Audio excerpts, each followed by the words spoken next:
fa idza huwa bidhihin multatih, ternyata di bawah kakinya Nabi Ibrahim ada anjing hutan yang kotor, fayulqa finnar, dan dimasukkan ke neraka. Dan itu adalah Assalamualaikum warahmatullahi wabarakatuh.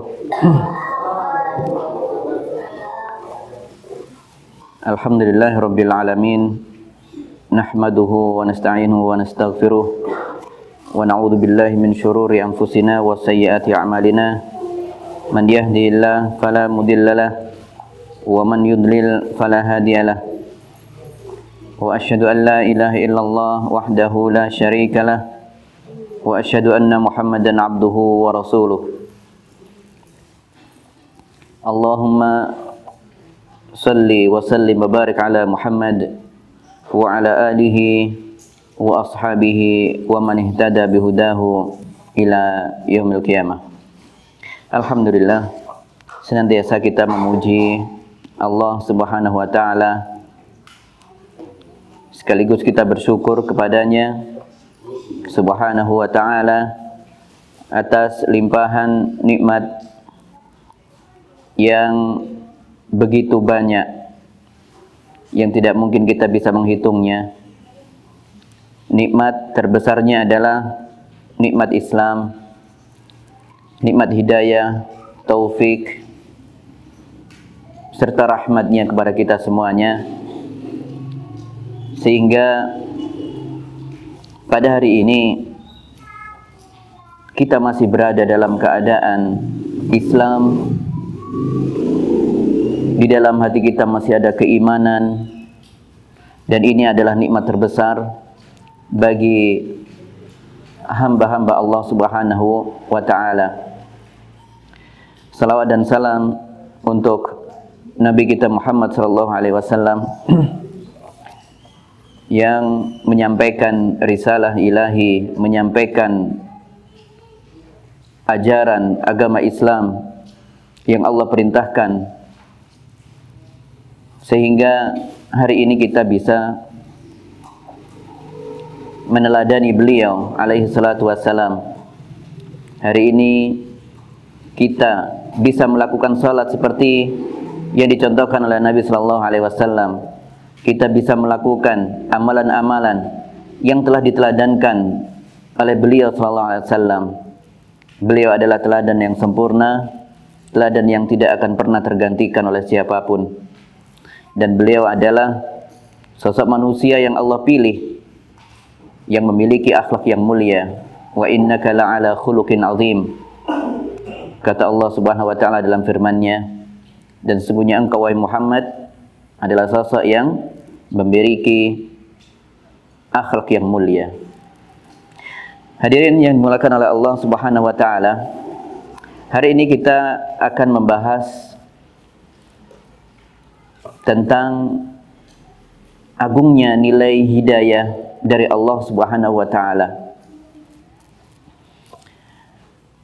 Sebagaimana kita tadi mengawali pertemuan ini dengan rasa syukur yang begitu besar bahwasanya kita berada di dalam agama yang sempurna, yaitu agama Islam.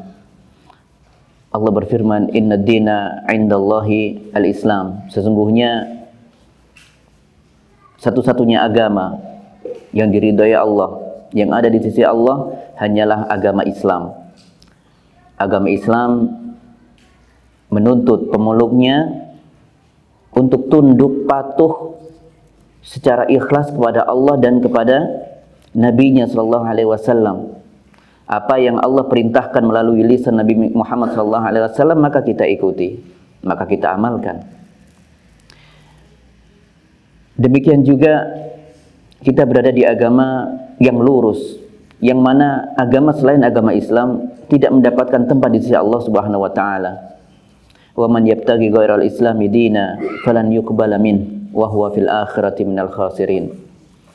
Allah berfirman, barang siapa yang menghendaki atau mencari agama selain agama Islam, maka apa yang ia amalkan, seluruh kebaikannya, meskipun di mata manusia itu adalah perbuatan yang baik, di mata sosial itu adalah perbuatan yang baik, Di mata setiap individu yang memandangnya itu semuanya baik, namun semuanya akan tertolak, tidak akan diterima oleh Allah Subhanahu wa taala, dan dia termasuk orang-orang yang merugi di hari akhirat nanti. Maka agama Islam ini yang kita berada di dalamnya adalah agama yang sempurna, dan kita wajib mensyukurinya ini di setiap saat.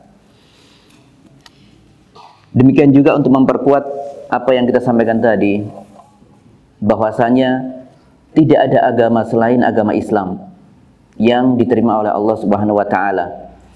Bahkan agama Islam yang dulu diterima oleh ahlul kitab, yaitu Yahudi dan Nasrani. Dulu syariat itu memang pernah ada, namun kemudian Allah menguji hamba-hambanya dengan memunculkan syariat baru, seperti orang Yahudi. Orang Yahudi yang mengikuti ajaran Taurat yang dibawa oleh Musa alaihi salatu wassalam, mereka diuji dengan datangnya Isa alaihi salatu wassalam. Maka di antara mereka ada yang menolaknya, dan banyak di antara mereka yang menolaknya. Namun ada sebagian yang mengimaninya. Kemudian setelah itu muncul Isa alaihi salatu wassalam dengan ajarannya, masih Islam, sama Islam. Diuji kemudian dengan munculnya Nabi terakhir, Nabi Muhammad SAW dengan syariatnya. Yang artinya dengan munculnya syariat-syariat baru, maka syariat yang lama terhapuskan. Tetap Islam. Yahudi itu bukan agama, Nasrani bukan agama. Semuanya Islam. Apa yang dibawa oleh para nabi itu semuanya adalah agama Islam, namun syariatnya yang berbeda. Dan di sini dua kaum, golongan Yahudi dan Nasrani, diuji dengan adanya Nabi Muhammad SAW dengan syariat yang barunya. Dan begitu banyak yang masih mengingkarinya. Oleh karenanya Nabi SAW pernah bersumpah, demi Allah, la yasma'u bi ahadun min hadhil ummah, tidak ada seorang pun dari yang mendengarkan dari umat ini, mendengarkan tentangku, mendengar ajaran-ajaranku, la Yahudi wala Nasrani, tidak Yahudi, tidak juga maupun orang-orang Nasrani. Summa yamutu, kemudian mereka mati, walam yu'min billadzi ursiltu bih, dan mereka kemudian mati dalam keadaan tidak mengimani terhadap apa yang aku ajarkan, apa yang aku bawa, illa kana min ahlin nar, kecuali mereka termasuk penduduk neraka. Jadi ujian terberat adalah di sini, ketika ada syariat baru, syariat penutup, yaitu ajaran yang disampaikan melalui lisan Nabi Muhammad sallallahu alaihi wasallam. Jemaah yang dimuliakan oleh Allah, makanya kita wajib mensyukurinya di setiap saat. Ini adalah hidayah yang besar. Ketika seseorang masih berada dalam agama yang lurus ini, masih mengimani dengan apa yang Allah perintahkan untuk kita imani, segala perkara-perkara gaib yang Allah wajibkan untuk kita imani, kita masih beriman, maka itu adalah nikmat yang terbesar. Selama kita berada dalam agama Islam, itu adalah nikmat terbesar. Saat ini kita jumpai, jemaah yang dimuliakan oleh Allah, kalau dibandingkan antara jumlah orang yang masuk Islam dan orang yang di luar Islam, maka yang lebih banyak adalah yang di luar agama Islam. Kalau kita bicara secara global internasional. Adapun mungkin kalau di Indonesia, apalagi di Malang ini, yang terlihat adalah Islam lebih menonjol jumlahnya. Tetapi kalau dikumpulkan sedunia, jumlah Islam itu agama nomor 2 atau nomor 3. Ya. Yang paling banyak adalah orang yang di luar Islam. Di antaranya ada yang Nasrani, ada pengikut golongan Yahudi, ada juga yang banyak juga adalah yang tidak beragama, yang dikenal dengan ateis. Ateis masih banyak, ya, saat ini. Masih banyak orang yang tidak mengimani adanya Tuhan pencipta semesta alam ini. Dan yang lainnya masih ada juga orang yang masih saat ini masih menyembah api, ada. Masih menyembah patung-patung yang mereka produksi sendiri, ada. Orang-orang yang masih menyembah binatang, ada. Orang yang masih menyembah pohon-pepohonan, ada. Komplit semuanya, ya.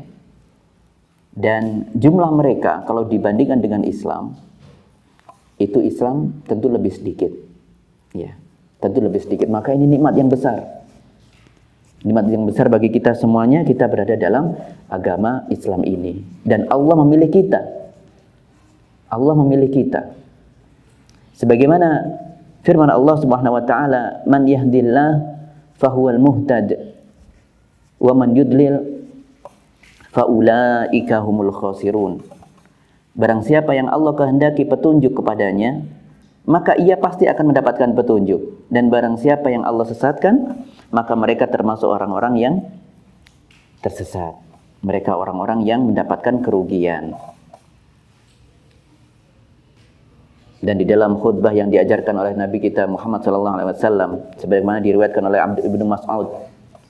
Ibnu Mas'ud radhiyallahu anhu menceritakan, dulu Nabi SAW kalau berada di antara kami, mengajarkan kami berkhutbah, mengawali dengan kata innal hamdalillah, segala puji bagi Allah, nahmaduhu wa nasta'inuhu wa nastaghfiruh, kami memujinya, kami memohon pertolongan kepadanya, kami memohon ampun kepadanya, wa na'udzu billahi min syururi anfusina wa sayyiati a'malina, dan kami memohon perlindungan kepada Allah dari keburukan-keburukan dari diri kami. Man yahdillah fala mudhillalah wa man yudlil fala hadiyalah. Barang siapa yang Allah kehendaki petunjuk padanya, maka tidak akan ada satupun makhluk yang bisa menyesatkannya. Dan barang siapa yang Allah kehendaki kesesatan padanya, maka tidak akan ada satupun makhluknya yang bisa memberikan petunjuk sedikit pun.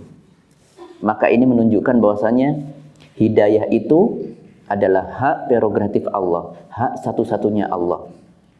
Di sini perlu kita luruskan dulu, hidayah ada tiga. Hidayah itu ada tiga. Yang pertama adalah hidayah secara umum, untuk seluruh manusia, untuk seluruh makhluk-makhluk Allah. Ya, seperti manusia atau binatang misalnya, baru lahir, seperti sapi, kambing, mereka tidak perlu digendong, mereka bisa jalan sendiri. Ditunjukkan tempat makannya di mana. Burung juga begitu. Ikan-ikan juga begitu. Cari tempat makanannya di mana, tahu meskipun dia baru lahir, ya. Diberikan petunjuk di situ. Termasuk manusia. Manusia ketika lapar di tengah hujan diberikan petunjuk oleh Allah. Cari makannya bagaimana, mencari makan yang di kondisi-kondisi sulit. Untuk siapapun dikasih petunjuk kok. Orang Islam, non-Muslim, semuanya mendapatkan petunjuk secara umum. Sebagaimana dalam firman Allah, "Sabbihisma rabbikal a'lal ladzi khalaqa fasawwa walladzi qaddara fahada." Agungkanlah nama Allah yang telah menciptakan makhluknya dan menyempurnakannya. Walladzi qaddara fahada, dan kemudian memberikan kadarnya, memberikan hak-haknya, takdir-takdirnya sudah ditentukan, ditetapkan takdirnya. Kemudian fahada, lalu Allah memberikan petunjuk kepadanya. Jadi seluruh makhluk yang ada di alam semesta ini mendapatkan petunjuk secara umum dari Allah. Itu namanya petunjuk yang umum. Jadi di dalam surat apa itu? Sabbihisma, surat Al-A'la ya, Al-A'la. Sabbihisma rabbikal a'la alladzi khalaqa fasawwa walladzi qaddara fahada. Itu kata walladzi qaddara fahada.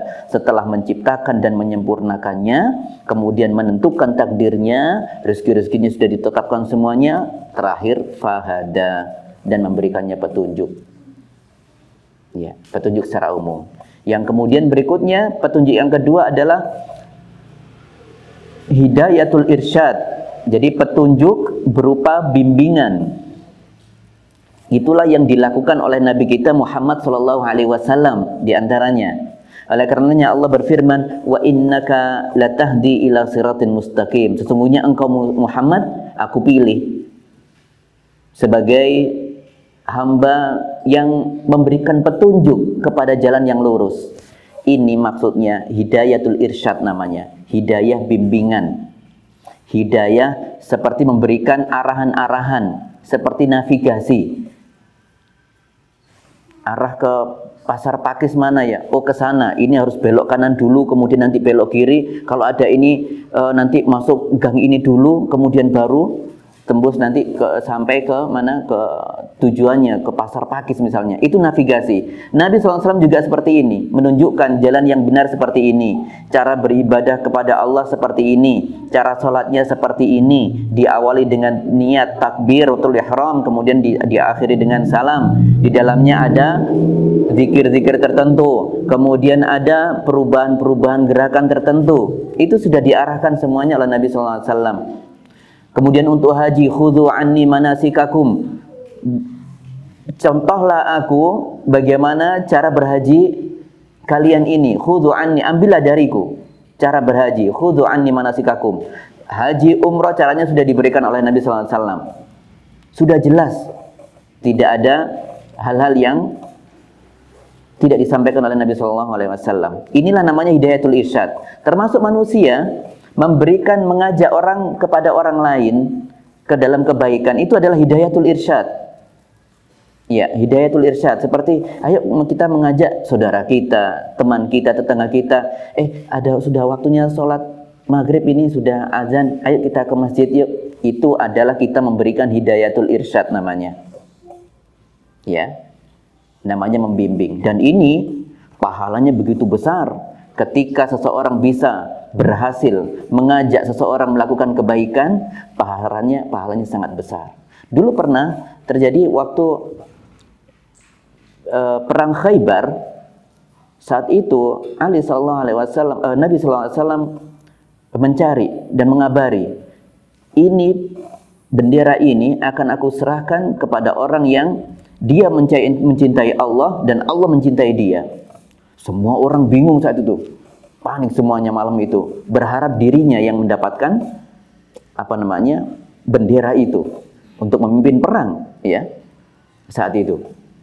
Kemudian ketika pagi hari, yang lain pada tidak bisa tidur, semuanya para sahabat mikir, semoga aku yang terpilih ya, semoga aku yang terpilih. Semuanya dalam hatinya ingin mendapatkan kehormatan itu. Tetapi kemudian di pagi hari dicari mana Ali, dicari mana Ali, sakit matanya ya Rasulullah. Panggil Ali ke sini, kemudian ditiup matanya, kemudian sakitnya hilang seperti tidak pernah sakit, ya, diludahi ya, itu kemudian sembuh seperti tidak pernah merasakan sakit. Kemudian diserahkan bendera itu kepadanya, wahai Ali, dan ini adalah ajaran Islam, tidak pernah menyerang langsung. Ini musuh ada di sana, engkau nanti Ali pimpin pasukanmu, kau masuk dulu ke barisan mereka, jangan langsung serang. Masuk ke barisan mereka, ajak mereka, kenalkan mereka dengan Islam. Tidak pernah tiba-tiba agama Islam itu menyerang, serang sana langsung perang, enggak. Selalu menyampaikan dulu, ajak mereka masuk Islam dulu, kenalkan Allah, tunjukkan kalau sudah masuk Islam, kewajiban-kewajiban mereka seperti ini, yang diwajibkan oleh Allah, yang disyariatkan oleh Allah seperti ini. Ya. Kemudian Nabi memberikan kalimat penutup, wallahi, demi Allah, li'an yahdiyallahu bika rajulan wahidan khairun laka min an yakuna laka humrun ni'am. Demi Allah, kata Nabi SAW mengatakan kepada Ali, kalau ada seorang saja yang dengan ajakanmu itu masuk ke barisan musuh itu, ada satu saja di antara mereka masuk Islam, maka itu sesungguhnya jauh lebih berharga daripada harta terbesar di kehidupanmu ini, wahai Ali, yaitu humrun ni'am, itu onta merah. Onta merah itu saat itu adalah sebagai harta termahal, ya, harta termahal bagi kehidupan orang-orang Arab saat itu. Maka disebutkan untuk pengkiasan bahwasanya engkau bisa mengajak seorang masuk Islam satu saja, itu adalah jauh lebih berharga daripada onta merah. Naam. Ini namanya hidayatul irsyad. Hidayatul irsyad ini mengajak, tapi tidak bisa menjamin orang bisa mengikutinya. Seperti kita tadi itu memiliki map, ya, navigator. Kita diarahkan kemana, kemudian kalau kita mau memilih jalan yang lain kan itu terserah manusianya.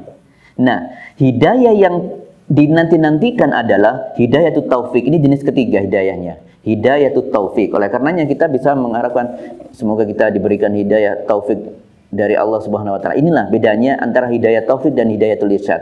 Kalau hidayah taufik semuanya dari Allah. Yang memberikan adalah Allah yang kita bicarakan ini tadi, ya. Hidayah taufik itu adalah yang datang dari Allah.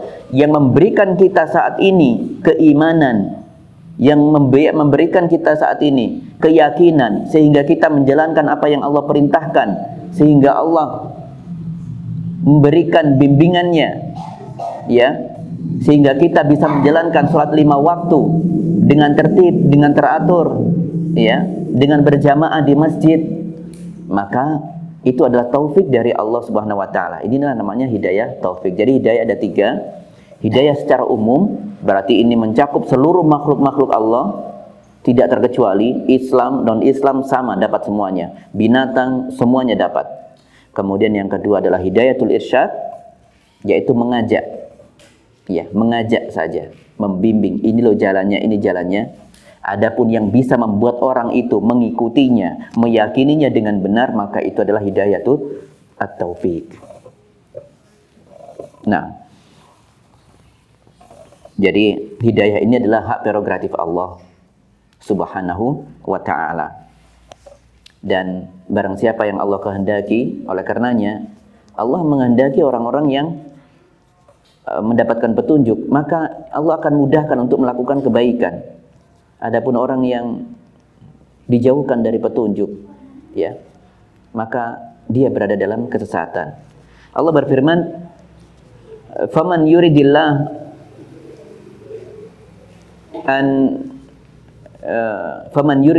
an yahdiyahu." Barang siapa yang Allah kehendaki petunjuk padanya, yashrah sadrahu lil Islam. Allah akan mudahkan hatinya, Allah akan lapangkan hatinya. Allah akan buka hatinya untuk menerima kebenaran Islam. Ya, wa man yurid an yudillah, barang siapa yang Allah kehendaki kesesatan, yaj'al sadrahu dayyiqan harajan ka'annama yas'adu fis sama. Allah akan jadikan hatinya itu tertutup, hatinya itu sempit, tidak mau menerima kebenaran. Sehingga ia merasa seperti orang yang bernafas dengan berat karena dia mencoba menembus langit atau mendaki ke langit yang tinggi, ya, sehingga dia nafasnya tertati-tati. Naam. Maka sekali lagi hidayah itu adalah perkara yang besar. Jamaah yang dimulakan oleh Allah. Di antara hal yang diwajibkan di awal kali bagi orang muslim adalah mengimani perkara-perkara gaib yang Allah tetapkan. Seperti setiap orang yang beriman harus mempercayai, mengimani Allah Subhanahu wa taala, harus mengimani malaikat-malaikatnya, harus mengimani kitab-kitabnya, harus mengimani rasul-rasulnya, harus mengimani hari akhir, adanya hari akhir, yaitu kematian sampai hari kiamat nanti, dan apa yang ada di balik itu. Dan yang keenam adalah mengimani ketetapan Allah Subhanahu wa taala.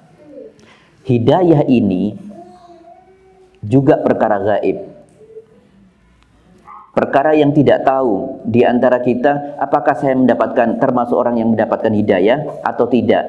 Mungkin saat ini masih bisa mendapatkan hidayah, bisa jadi, wal'iyadzubillah, tetapi kita memohon perlindungan kepada Allah dari dicabutnya hidayah dari kita. Tetapi ada orang yang awalnya mendapatkan petunjuk, ternyata di kemudian hari dia keluar dari petunjuk itu. Ada yang orang yang pertama kali kehidupannya tidak mendapatkan petunjuk sampai masa tuanya, ternyata baru mendapatkan hidayah itu di masa tuanya. Sekali lagi, hidayah ini perkara gaib. Perlakuannya sama dengan perkara takdir. Ya, ketika orang berbicara tentang takdir, katanya rezeki itu ditentukan. Iya, tetapi harus berusaha. Pun demikian juga dengan hidayah. Kalau orang mempercayai bahwasanya takdir rezeki sudah ditentukan, kematian ajal sudah ditentukan, orang apakah kemudian berdiam diri untuk mendapatkan rezeki? Tentu tidak. Ya, oh, saya tak diam aja, nanti toh juga rezeki akan datang sendiri. Gimana ceritanya? Bagaimana kita bisa hidup kemudian tidak melakukan usaha, tidak melakukan gerak, tidak melakukan sebuah aktivitas untuk mendapatkan rezeki itu. Ya. Meskipun semuanya sudah diatur, tetapi semuanya harus diusahakan. Demikian juga usaha hidayah. Hidayah itu yang memiliki adalah Allah, maka kita minta kepada Allah sekaligus mengusahakan untuk itu. Kita mengusahakan untuk mendapatkan hidayah. Seperti salah satu yang kita lakukan saat ini contohnya. Kita mendatangi majelis-majelis ilmu, di dalamnya kita saling menasihati. Kemudian kita menggandeng teman-teman atau kawan yang memiliki akhlak yang mulia, yang memiliki kebiasaan yang baik. Harus selektif dalam memilih teman. Ya, agar kita mendapatkan hidayah itu. Ya. Maka di sini ketika seseorang harus mempercayai hal yang gaib, bukankah nanti jamaah yang dimulakan oleh Allah, setiap manusia itu akan bertemu dengan Rabb-Nya Subhanahu wa taala, dan setiap dari makhluk Allah Subhanahu wa taala pasti nanti akan melewati sirat, melewati jalan, ya, yang nanti akan menentukan, kita ada yang menentukan apakah orang tersebut nanti jatuh ke dalam neraka atau berujung kepada surga yang merupakan kenikmatan tertinggi di akhirat kelak. Dan itu pasti kembalinya ke sana. Intinya kita mengimani perkara yang gaib, adanya hari akhir, bahwa di ujungnya nanti setiap manusia dan jin berujungnya adalah di dua tempat ini, antara neraka ataupun surga. Dan hal yang pasti dilalui adalah masuk ke neraka. Allah berfirman, wa in minkum illa wariduha kana ala rabbika hatman maqdiya thumma nunajjil ladzina taqaw wa nadharu zalimina fiha jithiya.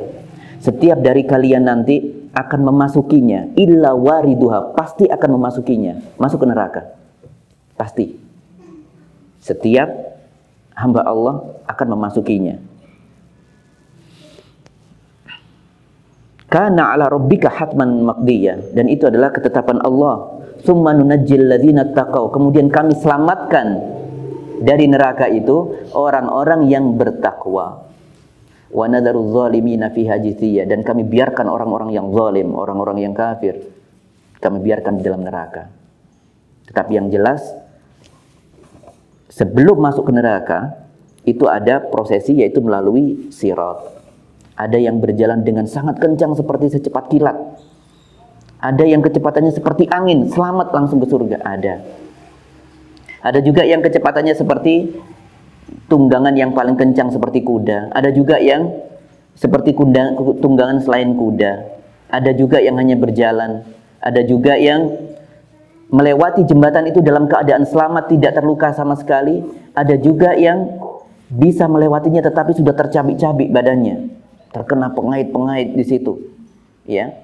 Kemudian ada juga yang akhirnya harus jatuh ke neraka itu. Tetapi intinya sirat itu pasti dilalui oleh setiap orang, ya. Sirat itu akan dilalui oleh setiap orang dan nanti berujung kepada dua tempat terakhir, yaitu antara surga dan neraka.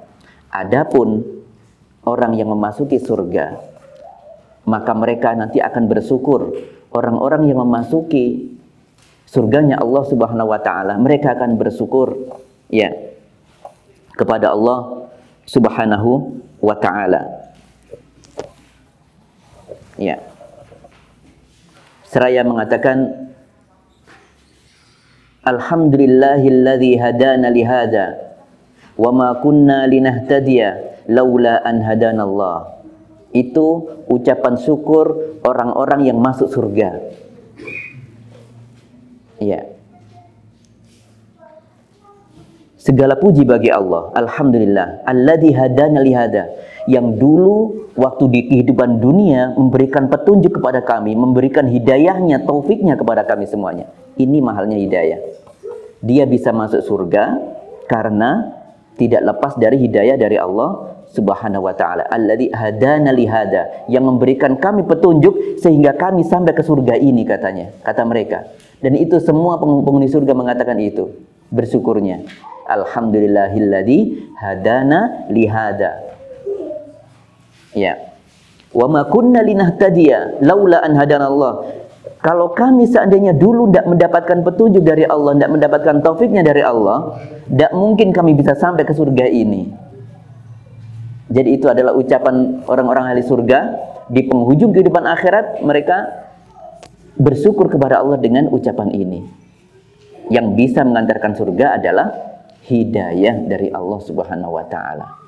Menyebutkan syukurnya atas hidayah Allah Subhanahu wa ta'ala. Itulah yang disampaikan oleh orang-orang yang masuk surga.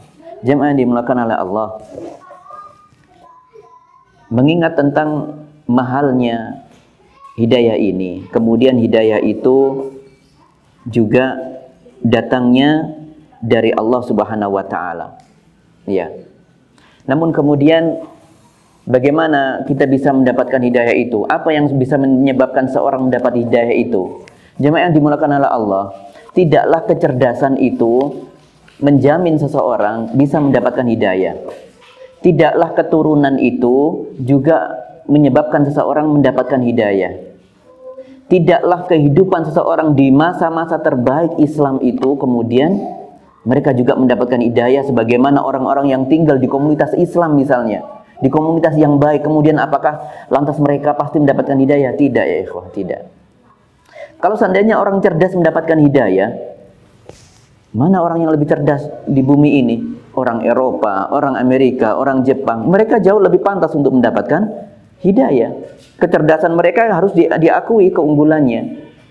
Jauh melebihi orang-orang di Asia, terutama di Indonesia. Ya. Harusnya mereka yang lebih mendapatkan hidayah lebih dulu. Tetapi kalau kita lihat orang yang Islam di benua-benua Eropa, Amerika, mana yang lebih banyak antara orang Islam sama yang non-Islam? Islam hanya sekian persen, mungkin hanya 4% atau 5% saja. Ya. Jadi kecerdasan itu tidak menjamin. Kemudian termasuk juga kedekatan, hubungan kekerabatan. Hubungan kekerabatan itu juga tidak menjamin seseorang bisa mendapatkan hidayah. Bukankah kita mendapati Abu Thalib, pamannya Nabi Muhammad SAW, keluarganya, orang yang mencintainya, tetapi memang rasa cintanya adalah rasa cinta karena kekeluargaan, bukan rasa cinta yang didasari dengan keikhlasan. Berbeda ini ya. Cintanya Abu Thalib kepada Nabi Muhammad SAW adalah karena kekeluargaannya, karena hubungan kekerabatannya, bukan karena mengimani ini adalah Rasul yang terakhir yang diutus oleh Allah Subhanahu wa ta'ala. Bukan atas keikhlasan. Ya. Harusnya Abu Thalib mendapatkan hidayah kalau memang hubungan kekeluargaan itu menyebabkan seseorang mendapatkan hidayah. Bahkan bukankah Abu Thalib ketika kehidupan Nabi SAW mendakwahkan agama Islam ini, beliau menjadi tamengnya, rela mati demi keluarganya ini, demi Muhammad SAW.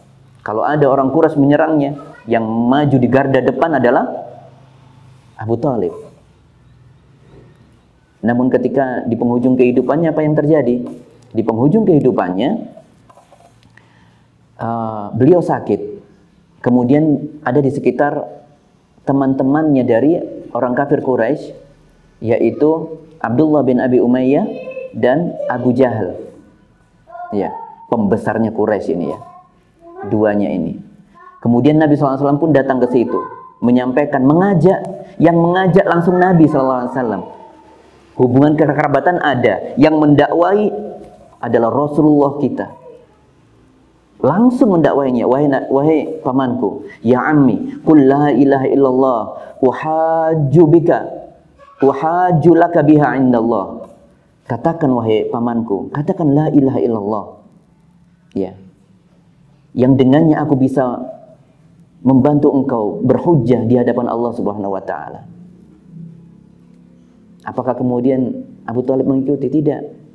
Kalah dengan ajakan dari Abu Jahal dengan satu kalimat yang sederhana.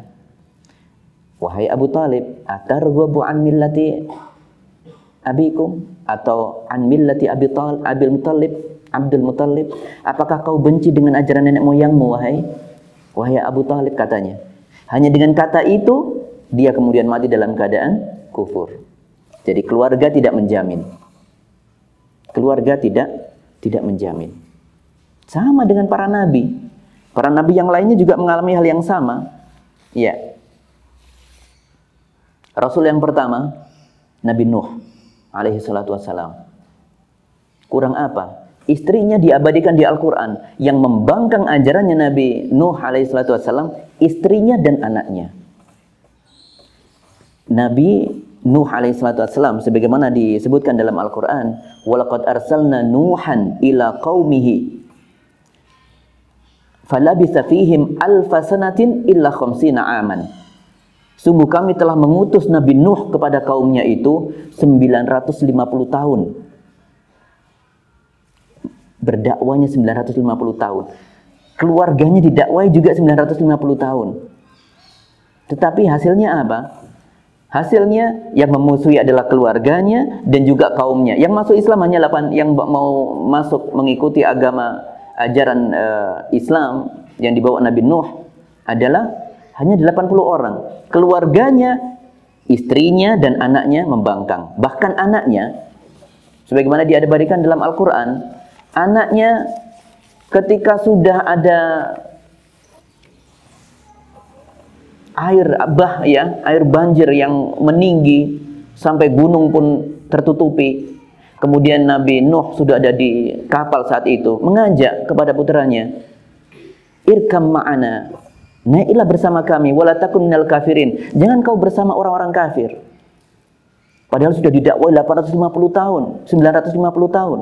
Kemudian sudah dijanjikan ada azab Allah, yaitu berupa air bah yang kemudian meninggi, banjir, bandang ya, yang bisa menenggelamkan mereka. Sehingga mereka saat itu termasuk anaknya sudah yakin dia akan tenggelam. Nabi Nuh masih menyelamatkan, mencoba. Naiklah ke sini, jangan ikuti orang-orang kafir itu.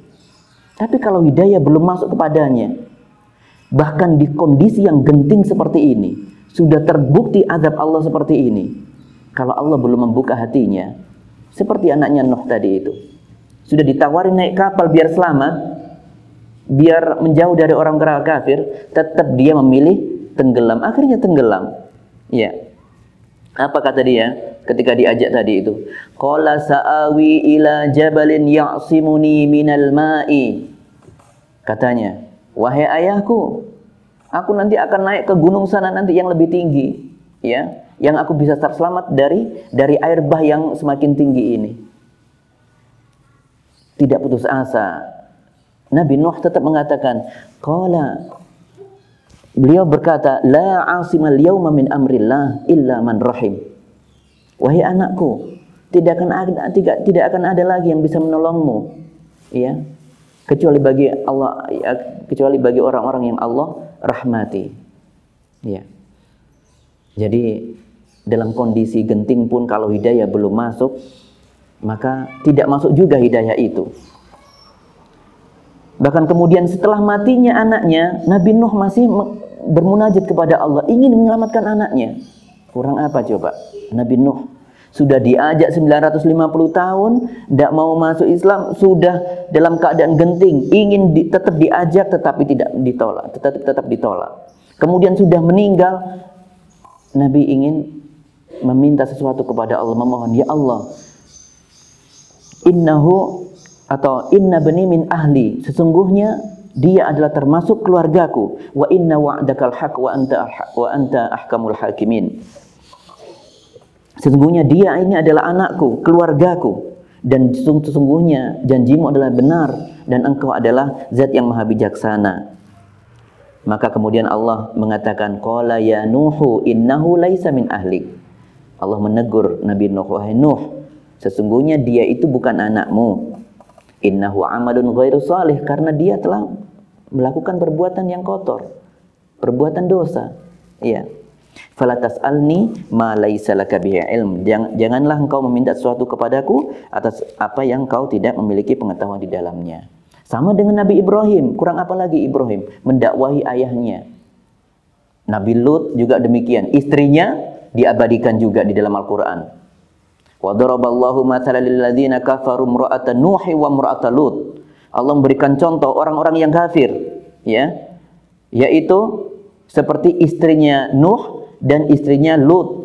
Kanata tahta abdaini min ibadina salihaini. Padahal mereka hidup di tengah orang-orang soleh. Nabi, bukan orang biasa. Hidup dengan Nabi, bahkan keluarganya Nabi sendiri, tidak menjamin mendapatkan hidayah dari Allah Subhanahu wa ta'ala. Kurang apa? Ya. Maka ini tentu menegaskan kepada kita, sesoleh apapun manusia, ya, dalam kehidupannya tidak bisa menjamin anaknya itu masuk dalam kategori orang-orang yang saleh, tidak bisa dijamin. Ibrahim juga begitu, ngajak ayahnya dengan lembut. Yang ada adalah cacian, ya. Wa idz qala wadhkur fil kitab Ibrahim innahu kana siddiqan nabiyya idz qala li abihi ya abati lima ta'budu ma la yasma'u wa la yubsiru wa la yughni 'anka syai'an. Wahai ayahku, kenapa engkau menyembah sesuatu yang tidak bisa melihat, sesuatu yang tidak bisa mendengar, sesuatu yang tidak bisa memberikan apapun kepadamu? Kurang lembut apa? Iya. Sangat lembut. Ya abati inni qad ja'ani minal ilmi ma lam ya'tik. Sesungguhnya wahai ayahku, aku telah mendapatkan wahyu dari Allah yang itu tidak engkau dapati. Fattabi'ni ahdika siratan sawiyya. Maka ikutilah aku, kata Nabi Ibrahim kepadanya. Tolonglah ayah, ikutilah aku. Ikutilah apa yang aku ajak ini, agar engkau berada di jalan yang lurus. Ya abati la ta'budi syaitan. Wahai ayahanda, janganlah engkau menyembah syaitan. Inna syaitana kana lirrahmani asiyya. Sesungguhnya syaitan itu adalah makhluk Allah yang menentang Allah, bermaksiat kepada Allah. Ya abati inni akhafu an yamassaka adzabun minar rahman. Wahai ayahku, aku takut engkau nanti akan mendapatkan azab dari Allah yang Maha Rahman.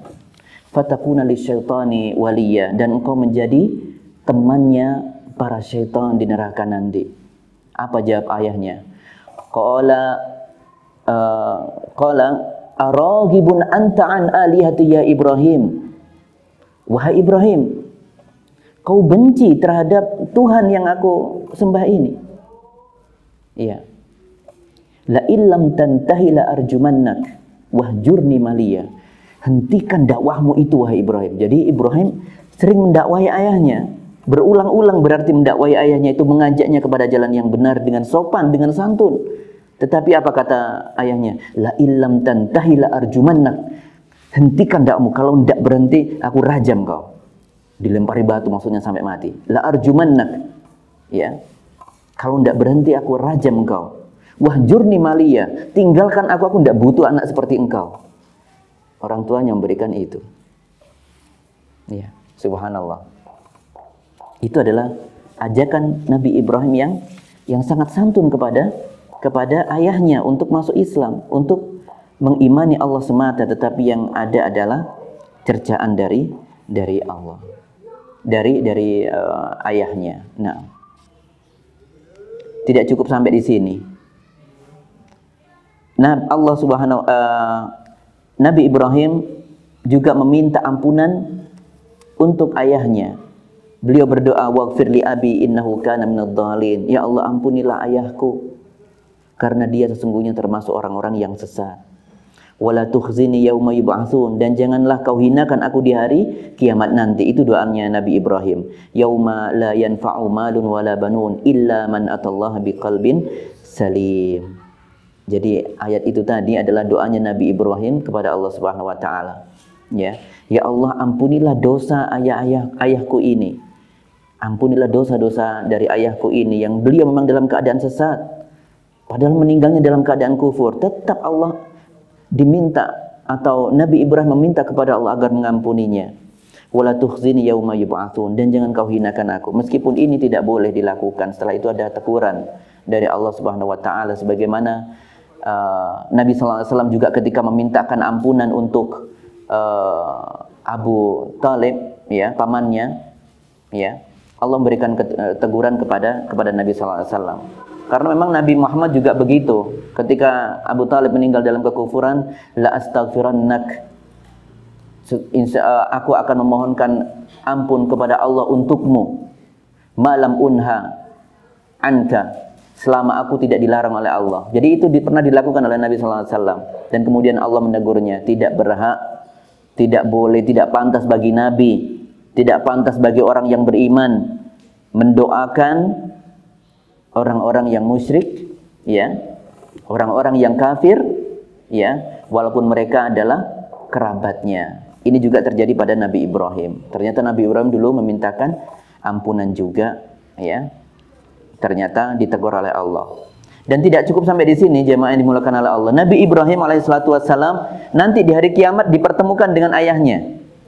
Nanti di hari kiamat nanti Allah pertemukan Ibrahim alaihissalatu wassalam dengan ayahnya yang bernama Azar itu, ya. Dan ke saat itu nanti ayahnya dalam keadaan wajahnya hitam, penuh dengan noda, kelihatan dia adalah pendosa, orang yang sangat besar dosanya. Maka kemudian Ibrahim mengatakan, alam aqul lak la ta'sini, bukankah dulu aku pernah mengajak engkau, wahai ayahku, jangan kau mengingkari apa yang aku ajak, yang aku serukan ini.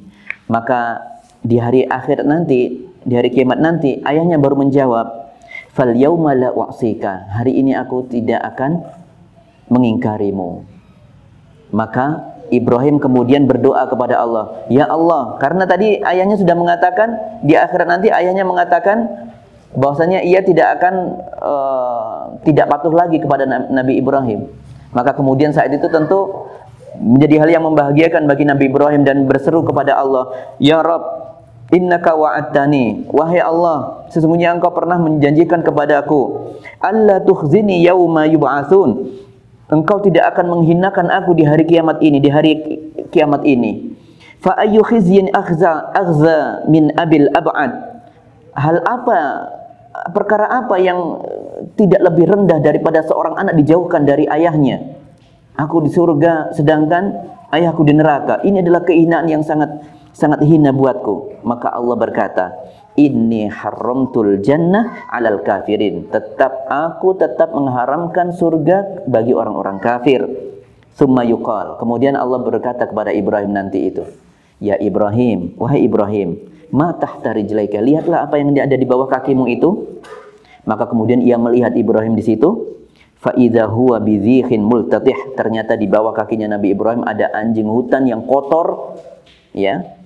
Fayukhadhu biqawaimihi, kemudian digeret anjing itu, ya, ada yang menggeretnya, ditarik talinya dari lehernya itu, fayulqa finnar, dan dimasukkan ke neraka. Dan itu adalah ayahnya Ibrahim yang kafir itu.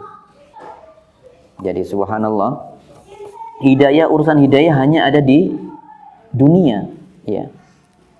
Di sini begitu besarnya usaha Ibrahim untuk menyelamatkan ayahnya agar bisa terselamat dari neraka. Jamaah yang dimuliakan oleh Allah, intinya Nabi Ibrahim tidak bisa memberikan hidayah.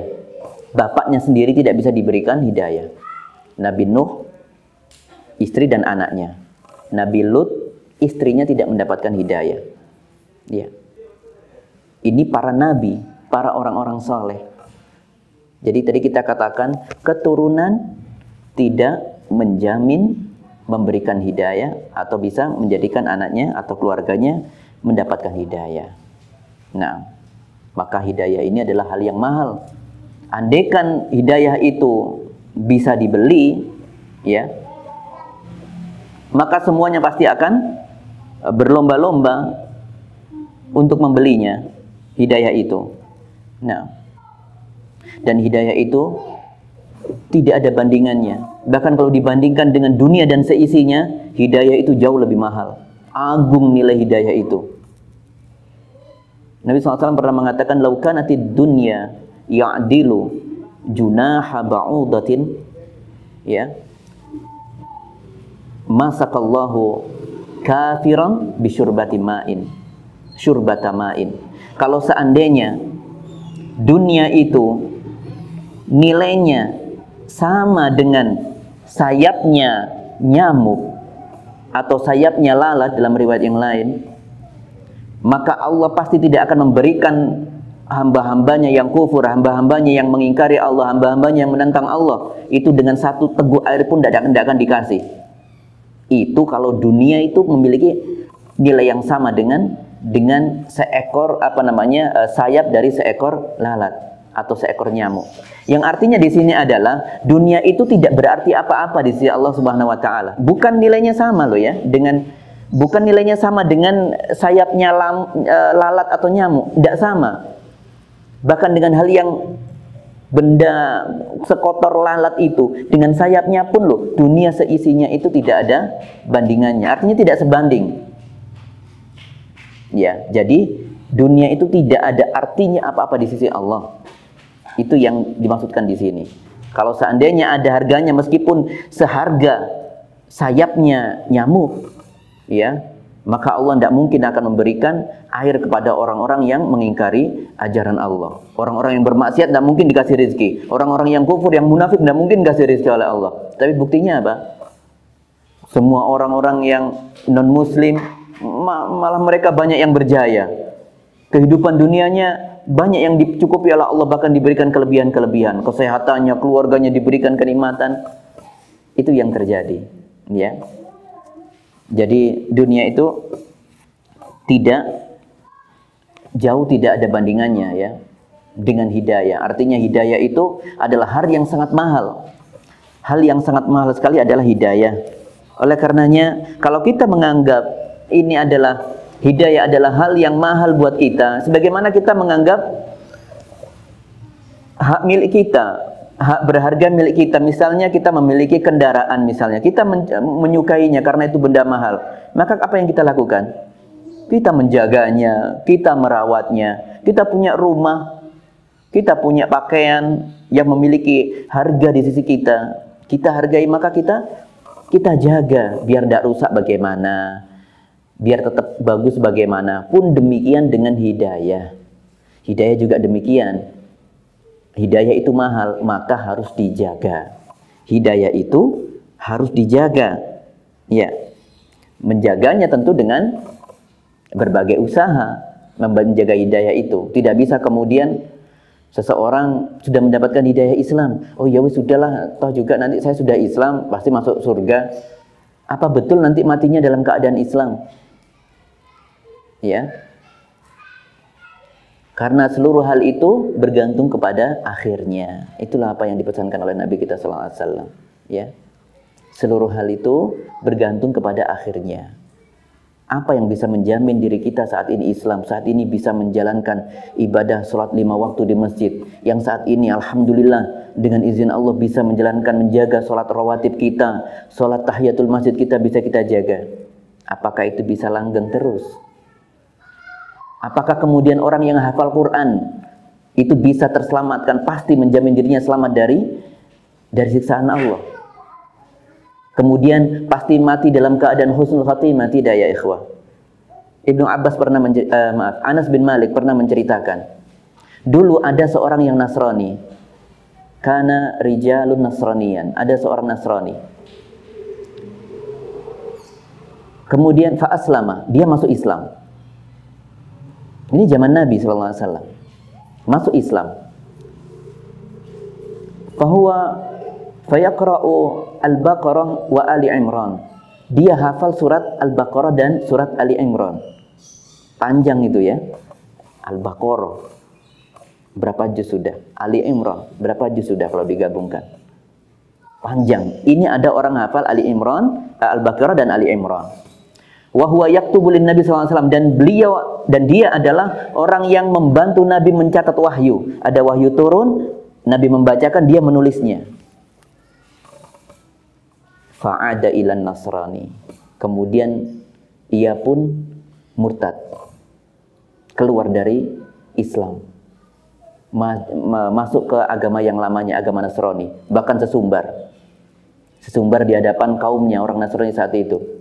Itu loh Muhammad itu, kalau seandainya nggak aku tulis, tidak mungkin bisa menyampaikan wahyunya itu. Ya, ini semuanya atas usahaku, atas bantuanku, katanya begitu. Fa'amatahullah, kemudian Allah matikan dia. Dan setelah mati, dikuburkanlah dia. Ternyata keesokan paginya keluar dari kuburan itu. Artinya apa yang digali, dia ternyata dilempar oleh bumi, tidak diterima oleh bumi.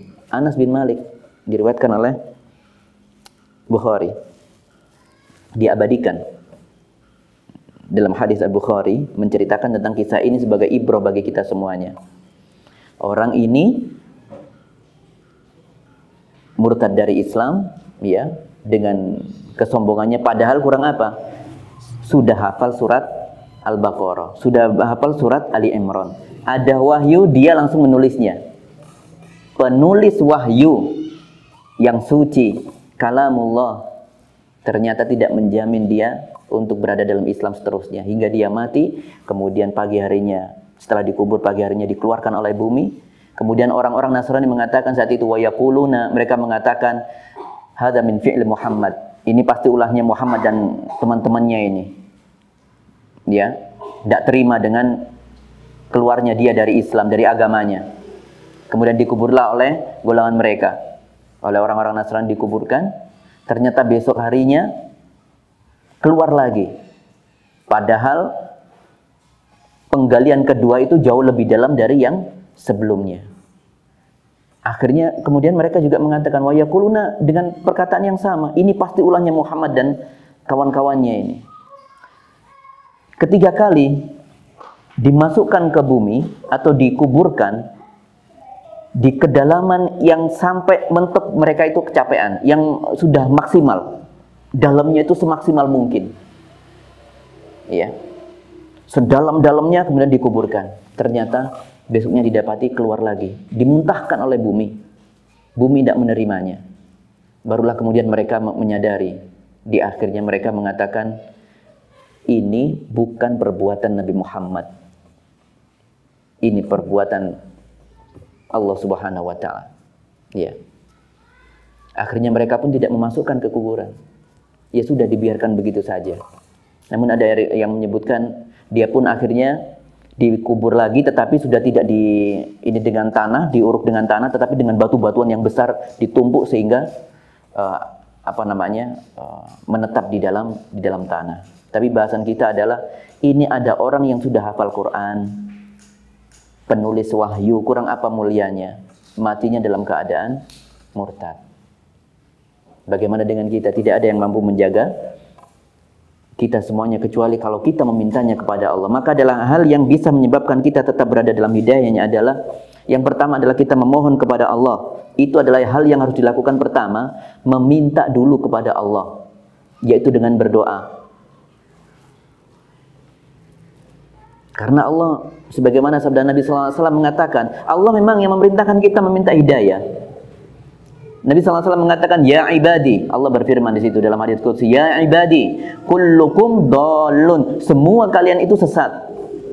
Fastahduni ahdikum, maka mintalah hidayah kepadaku, aku pasti akan berikan hidayah kepada kalian. Berarti berdoa meminta hidayah adalah perintah Allah di situ memang, secara langsung. Ya, maka kita harus memintanya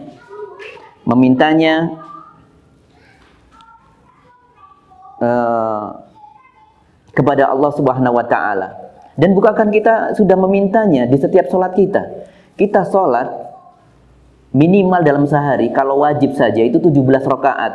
Dan di setiap rakaat wajib membaca Al-Fatihah. Ada bunyi ayatnya, ihdinas siratal mustaqim, ya Allah berikanlah petunjuk kepada kami. Maka ketika berdoa membaca Al-Fatihah, kondisi berdiri adalah kondisi yang mulia dalam sholat. Maka kita mencoba memahami apa yang kita pintakan kepada Allah. Maka ada hal yang paling dasar harusnya kita lakukan adalah selalu kita memurojaah apa makna Al-Fatihah dalam tafsir-tafsir. Itu adalah hal yang lebih diutamakan, karena kita tidak mungkin melepaskan Al-Fatihah dalam sholat kita. Maka hal pertama dalam belajar Al-Quran adalah Al-Fatihah dihafalkan, kemudian dipahami maknanya dengan membaca tafsirnya. Ihdinas siratal mustaqim. Maksudnya di situ Ibnu Katsir menyebutkan, Ya Allah, kalau saya saat ini tidak dalam keadaan mendapatkan petunjuk, maka berikanlah petunjuk kepadaku. Kalau saya saat ini tersesat, maka berikanlah petunjuk kepadaku ya Allah ke jalan yang lurus. Dan kalau saat ini saya sudah mendapatkan petunjuk, jagalah petunjuk ini agar tetap pada diriku ya Allah. Seperti itu. Jadi minta hidayah itu seperti itu. Hidayah itu banyak ya ikhwan. Hidayah itu banyak sekali. Ya.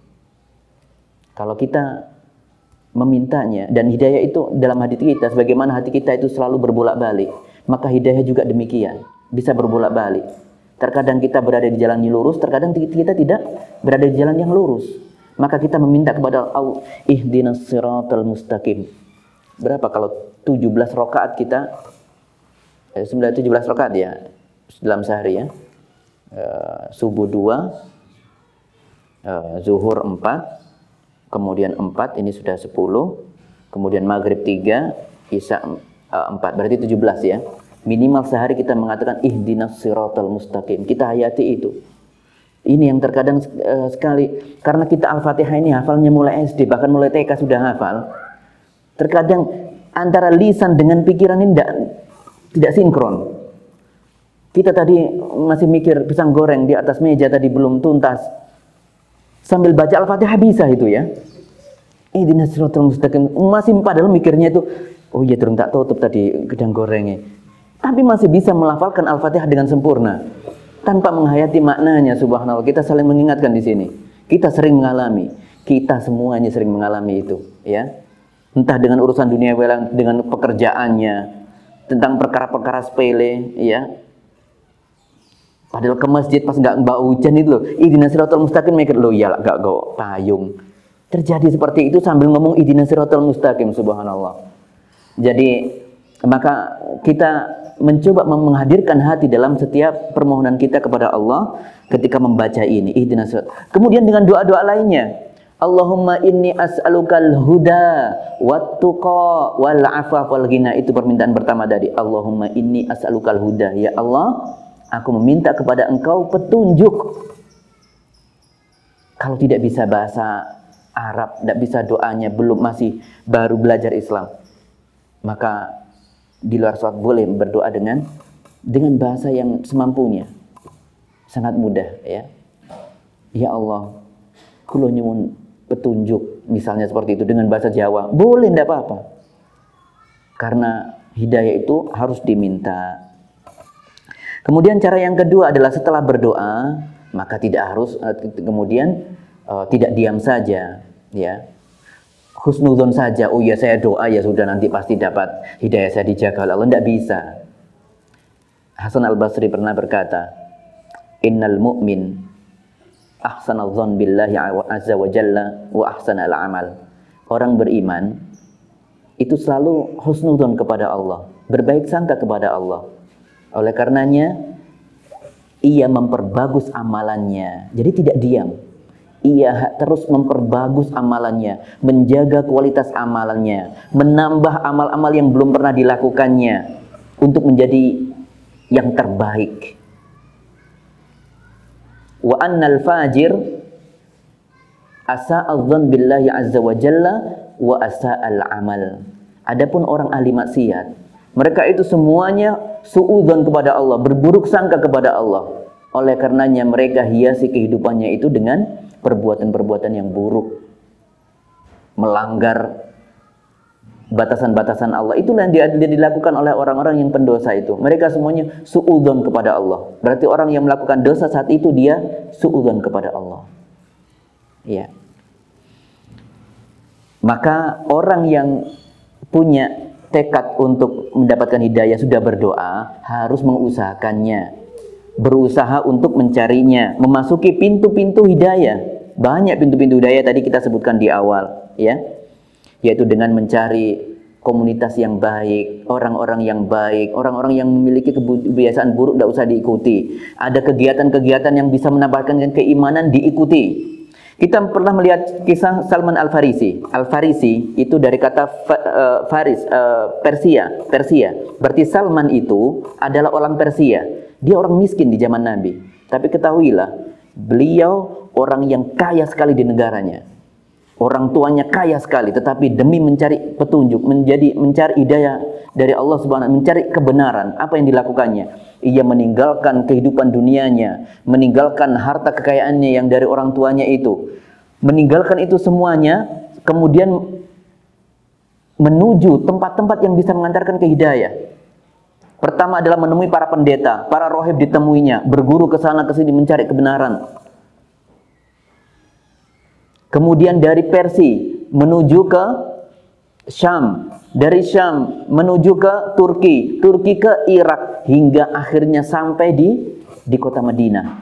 Karena dia mendengar di situ di antara rahib atau pendeta mengatakan, nanti ada nabi terakhir yang keluarnya di negeri yang banyak kurmanya, yaitu Madinah. Oleh karena di sana sudah ditunggu, orang Yahudi kan ngumpulnya di sana di Madinah, orang Yahudi. Karena orang ahlu kitab juga tahu, orang Yahudi itu tahu, nabi yang muncul nanti akan kembali ke kota ini, ke kota Madinah. Ada Bani Quraidah, Bani Qainuqa, Bani Nazir, ngumpulnya di Madinah semuanya itu. Iya, nunggu datangnya Nabi Muhammad SAW itu. Ciri-cirinya sudah hafal semuanya mereka itu. Iya. Meskipun akhirnya mereka tidak mau mengikuti, kenapa? Karena ciri-ciri semuanya itu disebutkan sudah benar semuanya, persis cocok semuanya dengan di kitab-kitab mereka. Tapi yang tidak cocok satu, yang tidak disebutkan cirinya adalah satu. Dari keturunan mana? Ternyata dari keturunan di luar Bani Israel, dari orang Arab, tidak terima orang Yahudi. Makanya tidak mau beriman kepada Nabi SAW. Bahasan kita tadi adalah Salman Al-Farisi, sampai rela dijual menjadi budak ke sana kemari, kemudian sampai ke kota Madinah. Itu perjuangannya sangat jauh sekali, ya, pengorbanannya sangat tinggi sekali. Demikian juga kita berusaha untuk mendekati pintu-pintu hidayah. Mana hal yang bisa mendekatkan kita kepada hidayah, maka kita perlu untuk mendekatinya, ya. Kemudian cara yang ketiga atau hal yang ketiga yang bisa kita berada di hidayah agar tetap konsisten adalah membasahi lisan kita dengan zikrullah yang terbaik, yaitu Al-Quran, sekaligus memaknai atau memahami maknanya. Ya. Mana di dalam Al-Quran itu selalu menyentuh, selalu melembutkan hati yang kasar, hati yang keras. Dulu Nabi SAW kalau berdakwah jarang banyak bicara. Yang disebutkan adalah ayat-ayat Al-Quran, firman-firman Allah. Karena memang yang dihadapi mereka adalah orang Arab. Yang dihadapi Nabi SAW adalah orang Arab yang mengerti bahasa Arab, mengerti indahnya bahasa Arab. Bahkan diakui oleh pembesar-pembesar dari orang kafir Quraisy seperti Walid bin Mughirah, sangat paham sekali dengan bahasa Arab. Ternyata dia setelah mendengarkan bahasa Arab, mendengarkan Al-Quran dari Abu Bakar, ini bukan karya manusia, ini karya Rabbul Alamin. Seperti itu. Ini orang musyrik, orang kafir mengakuinya. Maka kita harus menjaga ini semuanya dengan membaca Al-Quran, memahami maknanya. Kita usahakan. Jadi kita punya target, ya. Kita usahakan membaca Al-Quran setiap hari. Misalnya setiap pada sholat, misalnya 1 lembar atau 2 lembar misalnya. Membaca tanpa makna tidak apa-apa. Tapi dalam sehari juga kita usahakan untuk membaca meskipun 1 ayat, tapi kita membaca tafsirnya. Itu akan jauh lebih bagus. Ya. Jadi diatur waktu untuk membaca Al-Qur'annya. Tetap kita ingin khatam. Iya, khatam ada pahalanya sendiri. Ada keistimewaan sendiri. Maka kita usahakan misalnya, untuk supaya imbang misalnya subuh, zuhur, asar, ba'diyahnya itu saya membaca 1 lembar saja. Pokoknya kita tidak boleh meninggalkan 1 lembar pun dalam setiap ba'da sholat misalnya. Itu sebuah melatih, ya, sebuah usaha untuk melanggengkan bacaan Quran kita. Barulah kemudian di waktu Isya nanti, itu sebelum tidur misalnya, sempatkan membaca tafsir. Tafsir juz amma saja dulu itu. Cari tafsir juz amma, sekarang sudah banyak. Syekh Utsaimin punya, Ustaz di Indonesia juga punya, ya. Ustaz Firanda juga punya, itu kemarin saya beli itu tafsirnya, ada tafsir juz amma. Penjelasannya ringkas, enak, jelas, hampir sama dengan yang ada di tafsir lainnya. Karena beliau juga mengutip dari Ibnu Sa'di, kemudian dari Ibnu Katsir, kemudian dari Al-Baghawi, At-Tabari. beliau mengambilnya dari situ. Kemudian dirangkainya oleh beliau dalam tafsirnya itu. Maka itulah nanti yang akan membuat kita cinta dengan Al-Quran. Kemudian kita berharap tidak pernah melepaskan Quran sampai ajal menjemput kita. Dan itulah mengikat kita agar tetap dalam hidayah. Bagaimana tidak? Allah berjanji, innallaha yuhibbul muhsinin. Sesungguhnya Allah bersama atau mencintai orang-orang yang berbuat ihsan. Setiap orang yang mencoba melakukan amalan-amalan baik, apalagi membaca Al-Quran, menjaganya, Allah menjanjikan, Allah mencintainya. Kalau Allah mencintainya, pasti Allah akan memberikan jalan petunjuk untuknya. Kalau Allah berikan ujian kepadanya, Allah akan berikan jalan keluar untuknya. Allah akan berikan kesabaran untuknya. Dan yang keempat adalah berkumpul dengan orang-orang yang saleh. As-sahibu sahibun. Teman itu menarik, ya, menarik koncone gitu ya, mewarnai sahib, ya. Maka pilihlah orang-orang yang jujur, orang-orang yang amanah. Ya ayyuhalladzina amanuttaqullaha wa kunu ma'as shadiqin. Wahai orang yang beriman, bertakwalah kalian kepada Allah dan berkawanlah dengan orang-orang yang jujur, orang-orang yang baik, orang-orang yang benar. Itu perintah Allah, agar kita berada di orang-orang, di komunitas yang baik. Bahkan Nabi SAW dulu pernah kita sebutkan di pengajian ini, la tusahib illa mu'minan. Jangan berteman kecuali dengan orang yang beriman. Kalau berteman dengan orang yang beriman itu enaknya begini, kita ketika salah ditegur atau dinasehati, itu loh nilai plusnya itu. Terkadang kita tidak tahu, terkadang kita lalai, terkadang kita menuruti hawa nafsu. Yang menegur adalah teman kita. Maka kita tidak sakit kalau teman kita yang menasehati, kan tidak. Beda kalau tidak kenal, biasanya orang paling sensitif kalau dinasehati orang tidak kenal. Kalau kenal dengan temannya itu adalah orang yang baik, orang mukmin, pasti tidak mau membiarkan temannya itu berada dalam kubangan dosa. Kamu tadi melakukan ini tidak benar. Yang benar seperti ini. Tentu dengan caranya, dengan bahasa pergaulan sehari-harinya, itu akan lebih mudah diterima, ya, daripada ketika dengan orang yang tidak dikenalnya. Maka itulah yang keempat. Dan yang terakhir adalah, yang bisa kita lanjutkan adalah menambah ilmu agama. Menambah ilmu agama tentunya karena satu-satunya ilmu yang bermanfaat adalah ilmu agama. Yang bisa menuntun kita adalah ilmu agama. Maka jangan pernah melepaskan ilmu agama dalam kehidupan kita di dunia kita ini. Oleh karenanya kita sering berdoa, Allahumma inni as'aluka ilman nafi'an. Ya Allah, berikanlah kepadaku ilmu yang bermanfaat. Manfaat tentunya manfaat untuk duniawi dan ukhrawi. Di dunia dia tidak mungkin berada dalam keadaan happy terus, bahagia terus. Siapa yang bisa menenangkan itu semuanya? Kembalinya kepada ajaran agama Islam. Sembuh nanti itu.